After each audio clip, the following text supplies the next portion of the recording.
What's up, everyone? Welcome to the Dungeons & Dragons 5th Edition Power Gamers Tactics Room. I'm your host, Bill Brun Bafflestone. So today we're having another episode of my Deep Dive series, this time looking at the spell Fabricate. Why are we looking at Fabricate? Because this is a spell that I only have because I captured an enemy spell book, and it had a few 4th level spells in it that, you're always happy to get new spells, but they, weren't all that exciting. Blight, Locate Creature, Phantasmal Killer, right? Not exactly the sort of spells that you're jumping up and down about. And one of them was Fabricate. And I was like, okay, I'll take it, thanks. And I was just reminded the other day in my last session when I needed to cast Fabricate, and it just made me realize I have cast this thing over and over and over. I've just cast it so many times, I almost should probably just memorize it every day, which I don't normally because, it's not that great every day, but when I need it, I will memorize it, and I've used it a bajillion times. This last time was because we found some crazy dude, and we thought, okay, we need some intel out of him. We should cast Greater Restoration on him. And then my cleric was like, oh, well, I could cast it, but I don't actually have the component. I only have diamonds, and I need diamond dust. And so, first of all, I was like, do you mean to tell me that I thought you could cast Greater Restoration on me this whole time and you couldn't? Why? So there's that. But then, of course, I was like, give me those. I'll fabricate them into dust. Again. Right? Because, again, I just keep using this spell over and over. It's really awesome. So let's take a look and see what this thing can do. So I've put the spell description on the screen so you can check it out. And a few general observations. One, check with your DM to see if it can create things that are technically multiple objects. For example, dust, flour, or sand. In my previous example, I created diamond dust out of diamonds, and some DMs might have a problem with that because the wording of the spell to me is ambiguous, but to some DMs it's pretty clear to them that it can only create one object, and so dust and flour and sand are all technically multiple objects. So ask them how that works. I mean, personally, I don't think it's game breaking that you can create dust and stuff like that, but every DM is different. And in fact, a lot of the stuff that I'm going to be saying that you can do this, you can do that with Fabricate, maybe you can't based on what the DM says because it's a pretty open-ended spell, a little ambiguous. What it can actually do is, of course, going to be up to your DM. So maybe I say some stuff here that you can do with it and your DM's like, nah, and obviously in that case, DM is right.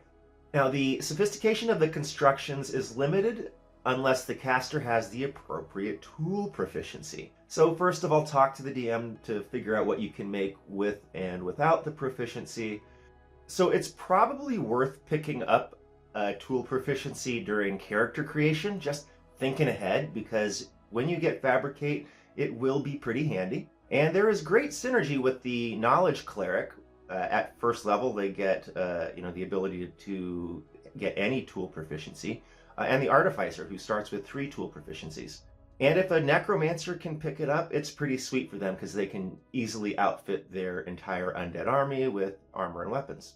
So it's a 10-minute cast, which means you normally can't cast it in combat, but there are ways in the game to cast it as an action, specifically Arcane Abeyance and Svirfneblin Spell Gems. So if you can cast it as an action, you can create cages and such on the fly. The 10-foot size isn't, amazing, but you could enclose up to a large creature. So talk to the DM how that would work. It's not clearly defined. I would guess that he gives the enemies a dex save to avoid it, but you never know. It seems honestly easier to me just to cast Resilient Sphere, if that's what you're looking for, but it is possible. So when it comes to the ways that I have personally used Fabricate, I've made a list. So I have used it to create containers capable of being manipulated by familiar forms, because I like to use my familiar to apply potions and stuff. And while my DM isn't really too OCD about how they are capable of doing this, because rules as written, familiars are creatures, creatures have actions, and you can apply a potion with an action. And so those are the rules as written. I get that a ton of people out there like to inject real-life physics in their opinions as to what familiars can grasp or not grasp. I mean, they can't grasp vials, even though they can grasp little branches. Okay, whatever. Point being, my DM doesn't make a big deal out of it, but I do like to account for these things in the game. So I've made those. We've used it to create spell components. As I mentioned earlier, we turn diamonds into diamond dust for greater restoration. But I've also used it to gild a skull and to create a platinum inlaid vial, which are components for Tasha's summoning spells. And there are just a bunch of spells out there that have like really weird components, like Soul Cage requires like a little silver cage. So you can make stuff like that with Fabricate. I have also used it to create sophisticated forms to animate with Tiny Servant. I used the Thieves' Tool proficiency, and they were relatively simple constructs. I mostly just wanted a hollow interior so they could carry stuff around that I thought was useful, like poisons and caltrops and all that fun stuff. And I could have made them out of like adamantine or whatever durable substance was available. I made mine out of silver just because those have a little bit of a combat benefit against devils and lycanthropes. And I have created sophisticated traps with Fabricate using Thieves' Tool proficiency. I've used it to cover problematic insignias on weapons and armor with gold to eliminate roleplay repercussions. Specifically, this is an Underdark campaign, and we captured some drow weapons and armor, and they were magic, and we wanted to use them, but they would have caused some role-playing issues, so I just covered that stuff up, and now my fighter is really happy whacking things with the magic drow weapons. I've also used it to create perfectly sized rocks for throwing in giant ape form. I keep these rocks in my bag of holding, so having them in cube shape just is efficient storage, and I'm able to keep a bunch of them in there, and they don't take up all the space. And I've used it to create interesting saddles, packs, and protective domes for mounts. I ride a phantom steed, and I have a shield guardian. Now, other ways that you can use it that I haven't personally, but are possible, you can completely and permanently entomb an incapacitated enemy. The 10-minute casting time might be a problem, as many incapacitating spells are only 1 minute, but you can cast it as an action, and it's great with stuff like poison that can knock you unconscious for 8 hours, like Essence of Ether, and then when they wake up, they're completely entombed in stone or even adamantine if you have it available. And you can create defensive embankments with arrow slits and such. 8 connected 5-foot cubes can make, pretty strong and permanent walls. And you could even make a tower that's 40 foot high and 5 feet in diameter and create an elevated attack position for, an archer or a warlock or something. You could use it to create siege weapons like a trebuchet. You could use it to fix damaged fortifications and vehicles or ships. And in fact, you could just make a wooden boat if you need one on the fly, up to 5 feet wide and 5 feet tall and 40 feet long. You could use the spell to make money. The most broken way is to create linen from flax, because linen goes for 5 gold pieces per square yard, and the amount that you can create is going to fit into a 10-foot cube, so that's basically printing money. It's basically so much money that the DM is going to be like, no, you can't get that much money. So I'm just going to arbitrarily decide an amount that doesn't break my game. So as much money as you really need from that. Kind of an interesting combo if you have plant growth and flax seeds and druidcraft, and now you're basically just making as much money as you want.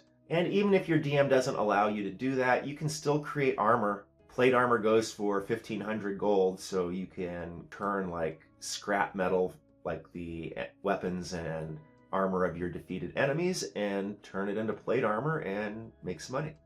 And another way is to take diamonds and stuff and then just use it to create statues and stuff. I mean, literally impossible to make in any other way, and you could potentially make some extra money doing that. Of course, that's all up to the DM.